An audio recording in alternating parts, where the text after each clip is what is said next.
Hello and welcome to this episode of the Queen Bee podcast. Today we are joined by Dr. Jen Hacker-Pearson, who is a neuroscientist, mum, psychotherapist, and all the things in between. Jen combines her personal experience with the scientific research to support women through the transitions of postpartum and perimenopause. Thanks for joining us today, Jen. Hi, Tanya. Thank you so much for having me.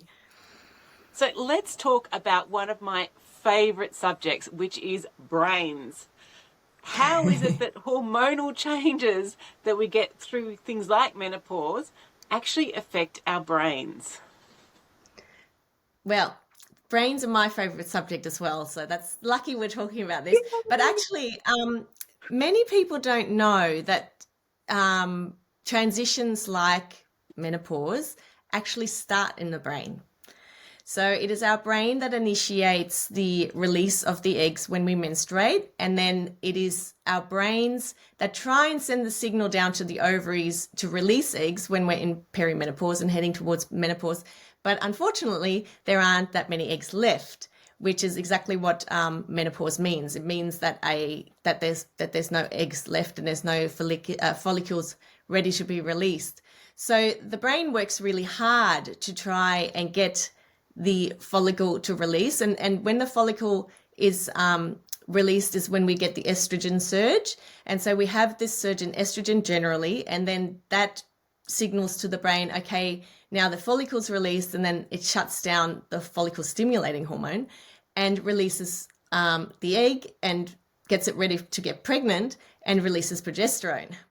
But when you're in perimenopause, that's all a little bit haywire. So the brain signals all these things to do, and the eggs are going, we aren't ready, or we can't do this, and hence we have the crazy up and down and the turmoil of perimenopause.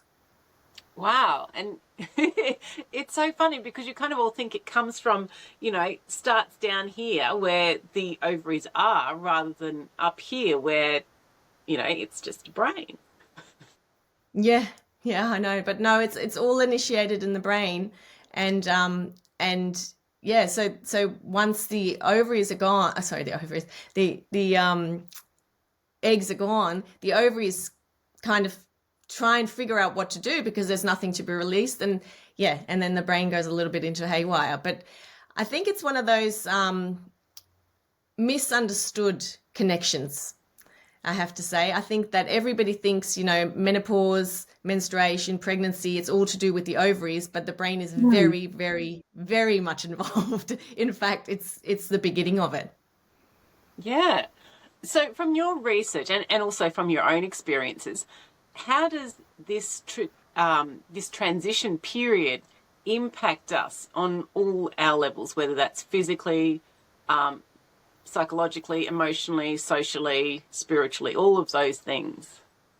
Yeah, so everybody's brain to the point in time, whether they have just had a baby or they're heading into perimenopause, is different. So our brain shapes itself according to our experiences and our actions in our life. And so while, yes, the kind of underlying system of what is happening is the same, it affects everyone differently. So there's been studies done where twins, for instance, have the same experience of a car accident, and they will talk about it and sort of metabolize it into their lives very differently.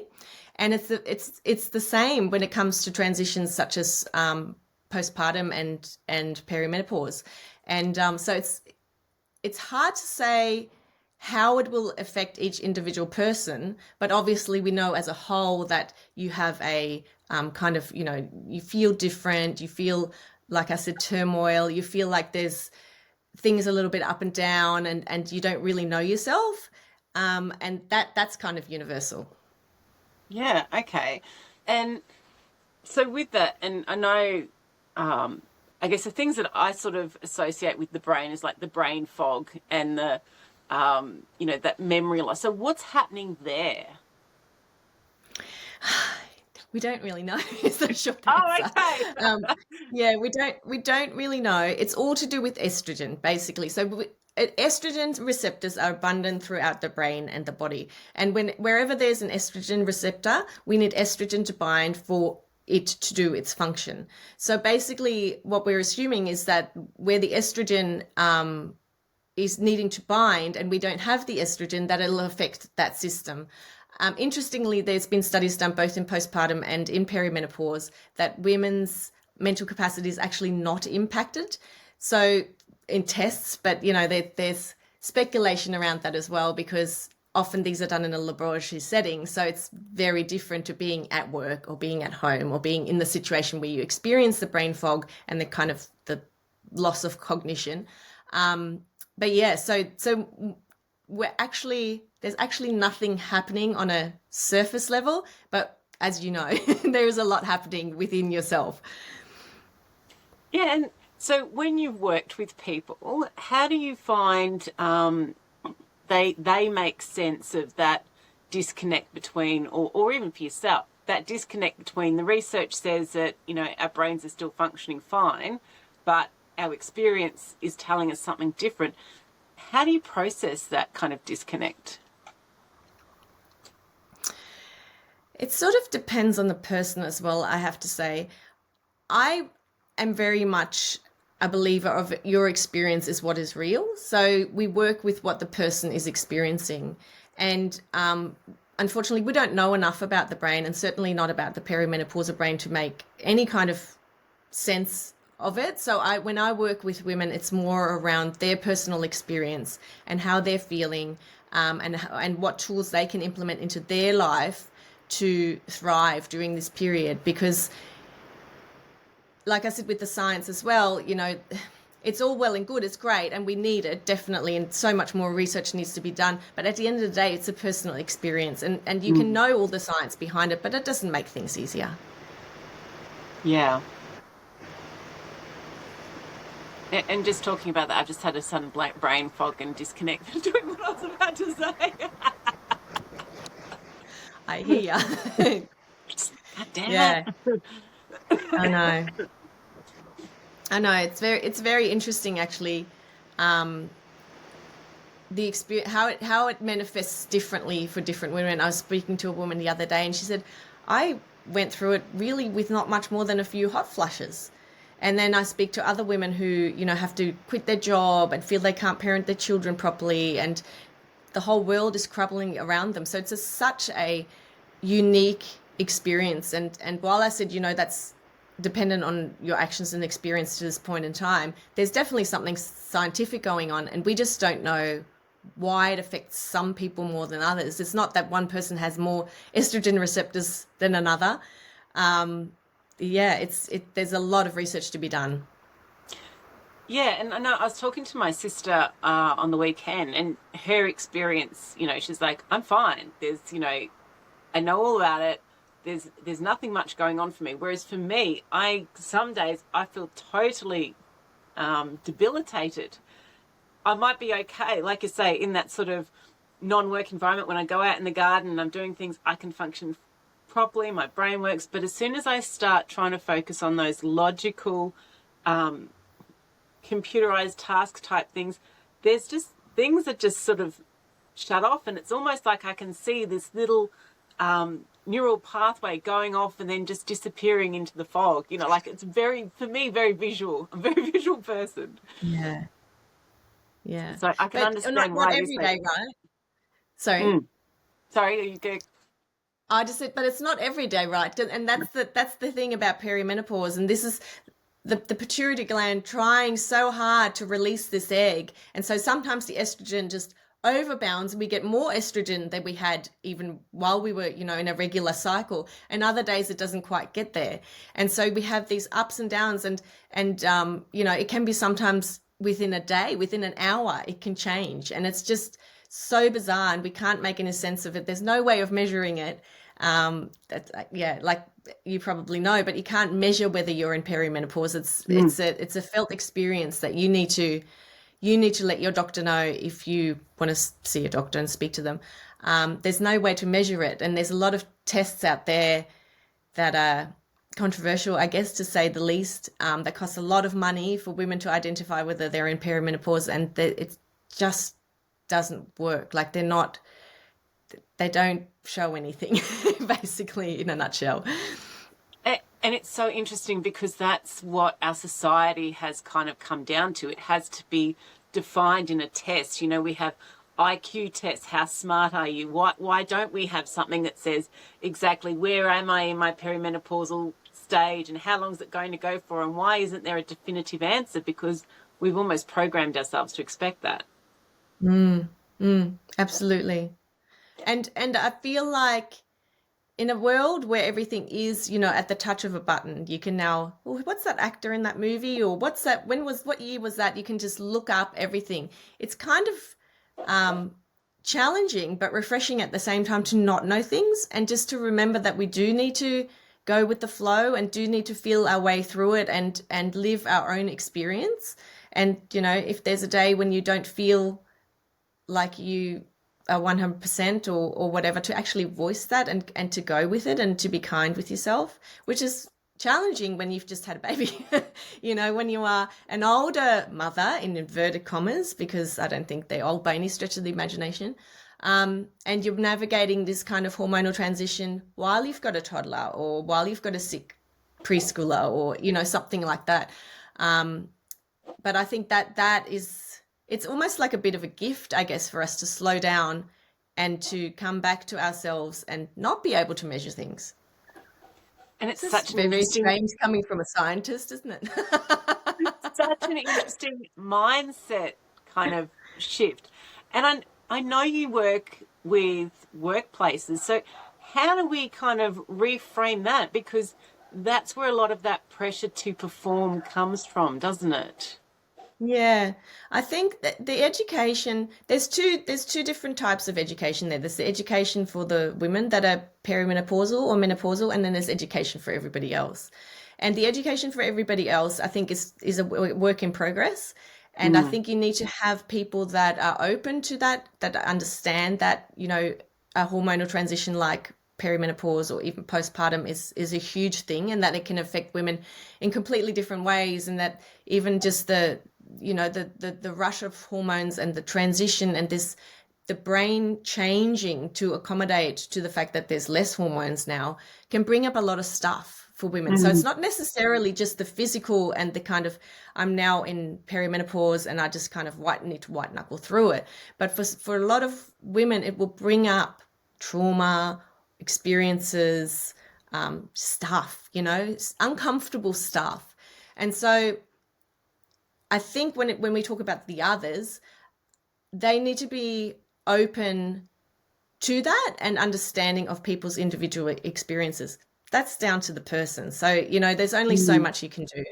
And when it comes to the perimenopausal women, which is what I love working with perimenopausal women, because they are open to change and open to doing a little bit of work to make the situation, to make the transition a little bit better. And that's where I like to come in, and I do like to explain the brain, and I like to explain, while we don't know exactly what is happening, we certainly know that there's an adaptation happening. Something is happening. I believe it's the brain taking its time to adapt to learning to live without the estrogen, so that everything can continue to function at a reasonable level without the estrogen binding to all the estrogen receptors. But it takes time. And as we know, perimenopause can last up to 10 years. And certainly also with postpartum, we know that there are brain changes that, 2, 4, 6 years later, the brain has changed. Some areas don't change back ever. And I think this is just the very clever brain adapting to what is happening. And when you explain it in a certain way and women realize that it's not just a time of suffering. I mean, yes, of course it is also, but it's also a window of opportunity where your brain is so adaptable and it's so malleable and it's so ripe for choosing how you want to move into the last third of your life to, really live with joy and live with fulfillment and thrive. That's where my greatest joy lies myself. I love that. I love that because we get conditioned to looking into things from the negative perspective of what we're losing, as opposed to how much more we are gaining, how much more open we are to doing things our way rather than the way that everyone else might have told us we needed to do things. Yeah, and I was just going to say, and that's very much a Western mindset as well. It's like if you're Mm. not fertile, therefore you're almost like useless. There is no need for you. But then why are we not dying? Because every other species, other than I think the killer whale and one other thing, dies when their fertility goes. So we're not dying. So there is a reason why we're still here, and there's a lot of hypotheses around that. And I think there's other cultures where menopause is like a celebration. It's like a transition and a coming of age, I guess, in a sense as well. And it's these women that are older that are not menstruating anymore are celebrated and really highly regarded. So I think it's a Western thing. Yeah. And I just want to come back to something you said just before, and that's that sort of postpartum element. So for me, I don't know, like I went postpartum to perimenopause, and I have no idea which bit was which. Obviously, it was all hormonal. But I'm like listening to you, I'm now wondering, okay, so how long is my perimenopause going to go on for? Because I was counting 10 years from when I had my youngest, but it quite possibly could be more depending on and I'm kind of like, this could be really long term. So I'm curious to kind of know a bit more about that transition from one to the other. And if there is a transition or if it's a continuum. It's a continuum. It's a bit of a blur, to be honest. So what happens is when you fall pregnant towards the end of your pregnancy in the third trimester, that's when the most brain changes happen in the brain as well, because the estrogen is high. So estrogen is a driver for neuroplasticity. And then you deliver your baby. So you're like it's really high level of estrogen, and you deliver your baby, and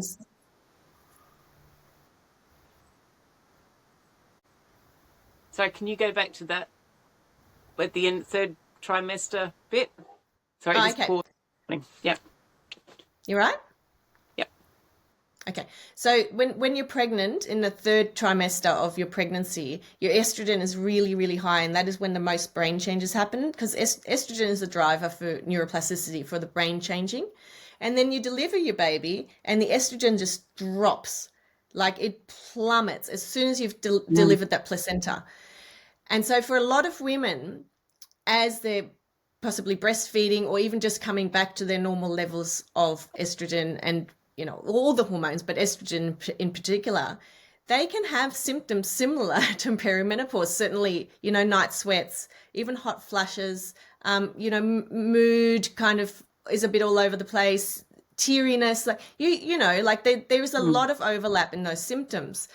And if you are breastfeeding, then your hormones don't really stabilize for a long while anyway until you finish breastfeeding. And then if you're in the perimenopausal period, you don't really know where the fluctuation of the breastfeeding or even the fluctuation of, delivering the baby and the fluctuation of now the brain trying to release an egg overlap.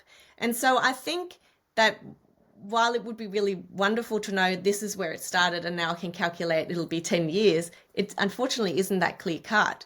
And I think it's important to just, like I said before, to roll with it a little bit and just, it is what it is. If you argue with reality, you just have a miserable life. So, to kind of, I guess roll with it is the best way I can describe it, because there's not much we can do. I mean, obviously there's HRT and there's other things, but it is a transitional period, and transitions that lead to change and growth are always uncomfortable.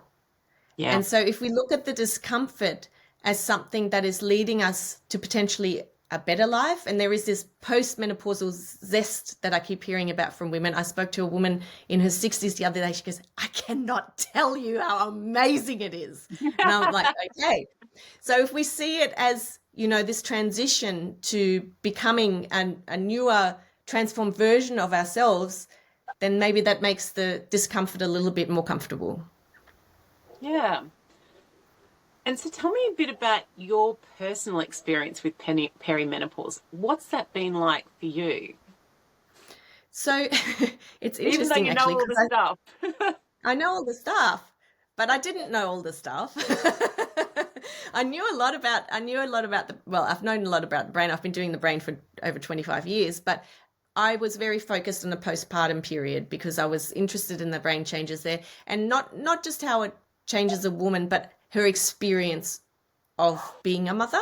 So matrescence, which I think is a word you're familiar with, which is this transition of becoming a mother. So it's not so much to do with actually the having of the baby, but rather the transformation. And so I became really heavily interested in that after I had while I had my children, but especially after I had my last child. And then when I was, in hindsight, already around 40 for me, I was sort of feeling a bit different, I guess you could say. And my daughter was only 2 and a bit. So I was still postpartum. I was breastfeeding, and I just thought, my period's regulating itself and things are just, I just haven't felt like I'm back to normal kind of thing. And then perimenopause is a bit of a sneaky beast in the sense that it comes on and then goes away and then comes and it goes away until it's here. And so it wasn't until I was 45 and I was experiencing, I had a lot of anxiety about things that don't make me anxious. That was a bit of a weird one. I was like, this is, even in my rational brain, I was going, this is weird that I feel anxious about this. I was struggling to sleep, and I was really, what's the best way to describe it? Unsure of myself. I was doubting myself in my work, even in my ability as a mother. I was just starting to think, I can't do this. I'm not good at this anymore. And they're telltale signs.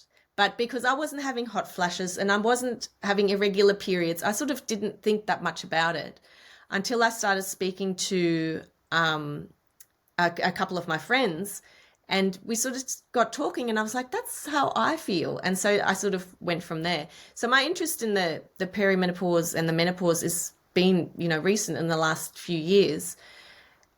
And I found the most interesting thing for me personally has been the similarity between the postpartum, if a woman becomes a mother, and the perimenopause, and how this is not tested yet or anything, but something I would love to test, how the experience is different yet similar for women who have had children, and how women who have never had children are navigating perimenopause. And also maybe those that are in perimenopause who then get pregnant. And so then they kind of going into the different, and then they come back into perimenopause after, yeah. Or not. Or not. Or, So I know some women who had children in their late 40s who were probably perimenopausal without sort of even realizing it, had a baby, and then kind of came out the other end at 50, 51 and just stopped menstruating. So almost, it's almost like, the baby solved the menopause. Don't do that, by the way. that does seem an extreme way to see if you can stop the peri part and just go straight through to menopause. Yeah, no, I don't recommend that.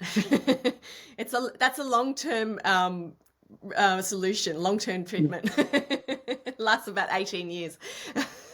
Yes, yes. Well, actually, probably isn't it 30? They just never go away. Yeah, that's right. So thinking about that, so it's almost like the same as when they have a like a surgical hysterectomy, like that surgical menopause where it goes from you've got it and then you don't. What happens in the brain when it happens so suddenly? Well, if somebody, yeah, so suddenly the ovaries aren't working at all anymore, you just go straight into menopause. There isn't any perimenopause. It's just sudden menopause, and I have heard it is quite extreme. And if you're under the care of a good physician, they should provide you with hormone therapy or something to make the period easier, because that would be crazy hard, I imagine. Yeah, because one day everything's working and the next day your brain's trying to catch up with the fact it Yeah. doesn't have anything. And like I said, it's about the estrogen being provided for the receptors throughout the body, and these receptors, I'm not joking, like they are everywhere. They're in our Mm. heart, our lungs, our liver, our joints, our bones, our brain, obviously, everywhere. And so it's sort of like if we don't have the estrogen, I sort of liken it to this. If you think of an estrogen receptor as a light fitting and the estrogen as a light bulb, if no estrogen, like if the light bulb doesn't go in the light fitting, there's no light, there's no illumination. And so it's the body can't suddenly function like that. So that's why I think the perimenopausal period is so long, because the brain needs to adapt to being without the estradiol, which is our most abundant estrogen when we are menstruating. And then estrone becomes our most abundant estrogen when we're post-menopause, but it's much weaker and there's not as much of it. So there's this, it's like you can't just stop it overnight. The body doesn't know what to do. So I think that's what's happening in those 10 years, is that the brain is going, right, how are we going to be able to function and let this person live, a good life without all this estradiol that's not happening anymore. Yeah, and then I guess that comes back to that really interesting concept of, researching around, when it's an easy perimenopause experience as opposed to a long drawn out one, what's the difference with like those people, as why, like, I kind of think maybe my brain's a slow learner and it takes a lot longer for it to work out how it needs to function without estrogen. So yeah. Maybe. And I don't think that's something we really could ever study, because your Mm. experience of, like I said, your experience of perimenopause is going to be different to somebody else's. So if you had a way of testing your exact perimenopause experience against, say, your sister, you will still have different experiences of it. Yeah, yeah, and different perceptions and all that sort of thing. Yeah, exactly. And different lives. You've got different stresses and different children and Mm. different little pigs and Yeah, and my all little pig. sorts of things. Yeah, Yeah. so tell us a bit about, you've got all these different qualifications. How do you bring them all together in the work that you do supporting women? Yeah. So for me, my psychotherapy degree came later. I did that when I was in my 40s. Um, I studied neuroscience, and I did a PhD in medicine before I had children, and I loved it. And I've always been fascinated with how the brain changes, and how the brain adapts to certain situations. And then I had my children and I realized, my goodness, gee, does the brain change and does the brain adapt? And then I started working with mothers, and I realized that while the understanding of the brain is really important, there's this aspect of the mind that really plays a part in it, which is why I went and did the psychotherapy, to kind of take the theory more into a practice kind of way. I also then studied to become a meditation teacher. So I've got that as well, because I just feel the science and the experience, so the brain and the mind, they're not separate. It's a Mm. collective working together. And I think in society we're becoming a little bit more attuned to the fact that the brain and the body are not connected. So I think just starting to bring it all together. For me, it was very important to be able to support women in their own experience. And rather than just, saying, oh, this is what's happening in your brain, I wanted to support them in their own experience. And that is understanding their mind as well as their brain.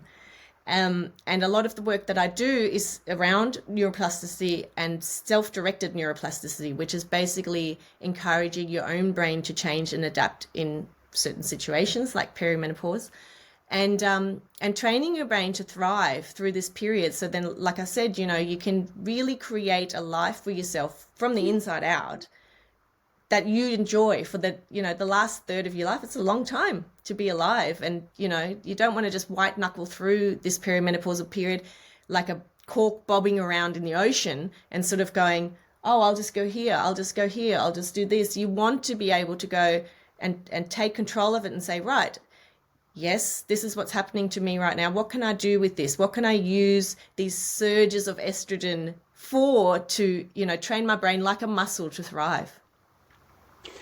So, and this might be really difficult to do.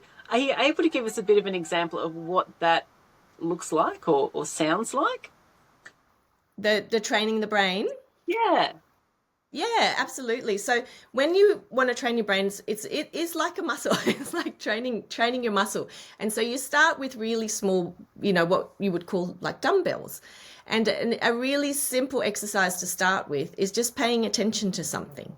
So, for instance, doing meditation or looking at the top of a tree swaying in the wind. And the more conscious awareness you can give to certain situations, the stronger your brain will be in situations that you think that you can't control, if that makes sense. Yeah, well, I mean, if it sort of means that you're avoiding that sense of overwhelm, which is when you've got too many inputs. So if you can focus on one input, then I can imagine that would help you. Yeah. Yeah, so over time, the brain becomes stronger in certain areas. So you're kind of creating and strengthening certain areas of your brain that lead you to an outcome of the person that say you want to become, and weakening ones, not using the ones that don't serve you. And so it's mental gym, I suppose, in a sense, and it revolves very much around creating mental space for yourself, so that you have enough space within your brain that if something comes towards you, like a stimulus or something that would aggravate you, that you have enough mental space to take a breath and go, I'm going to choose my reaction. And when you Mm. choose your reaction, you have the power to go to where you want to go. Yeah. It reminds me when I was when my kids were really little, and I wanted to stop getting angry with them because it was so overwhelming, and it meant I didn't get any sleep. Um, so I started making this conscious choice of I'm just going to breathe. And after a while, it was almost like I could see two, very visual again, two paths where one path was I get angry and yeah, it might feel good at the time because I'm letting off steam. But the other one was like staying calm so that I didn't, get my cortisol levels up and hype myself up as well. And it worked, but I could consciously see that choice. But as you say, that was practice and that was Yeah. focusing on that one behavior. It definitely takes time.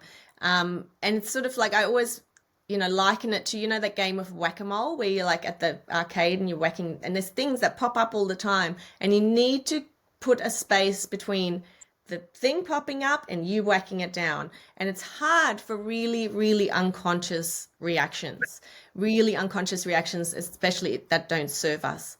Um, and yes, I like to work around that and do exercises around that to create this conscious awareness to be able to take a step back. And it's one of those types of exercise, I suppose, types of techniques that seem really unrewarding until suddenly you've made a huge change. It's the tiniest little incremental things you're going, this isn't working. I'm literally just, meditating every day for 10 minutes. It doesn't, not doing anything. And then suddenly you catch yourself like in your situation where you would normally go, like for me, it was always shouting at the kids to get to school.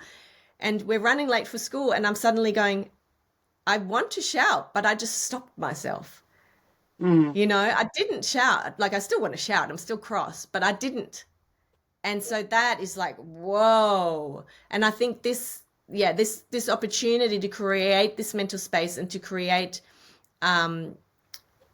reactions that we want to have in life serve us really well when we're in like a perimenopausal period, because we need to create the person or create the reactions that we want to continue on into our lives. And it just makes the perimenopause easier as well.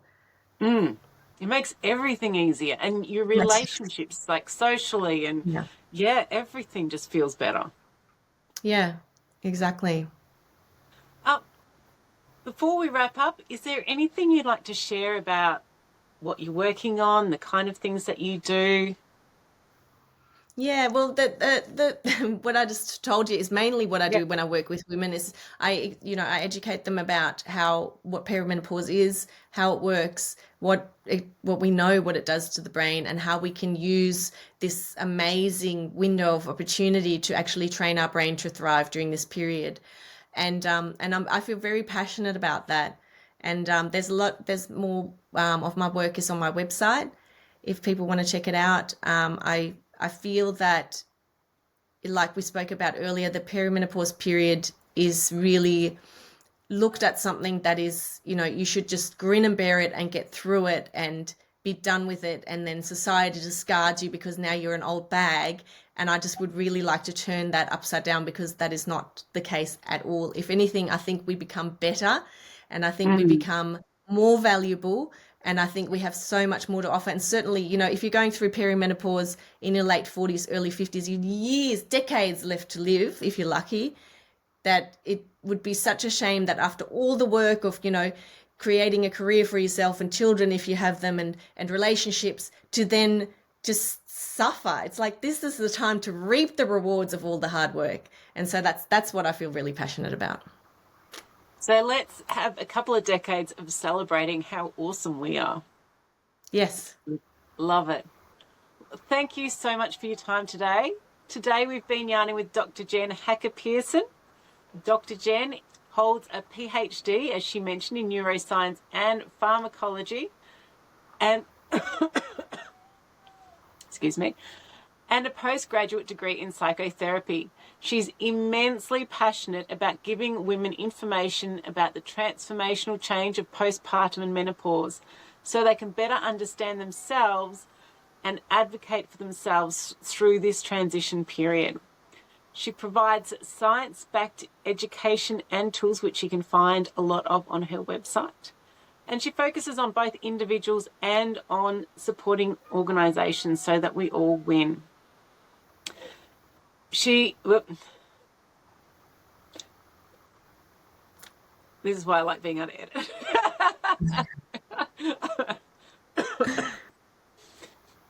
Her aim is to help women to boost their brain health and mental well-being so that they can, as we talked about, thrive in life now and beyond.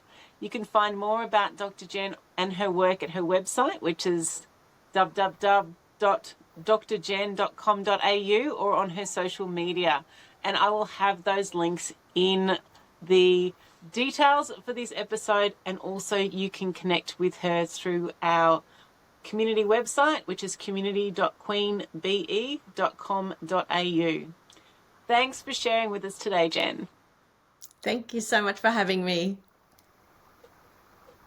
There we go.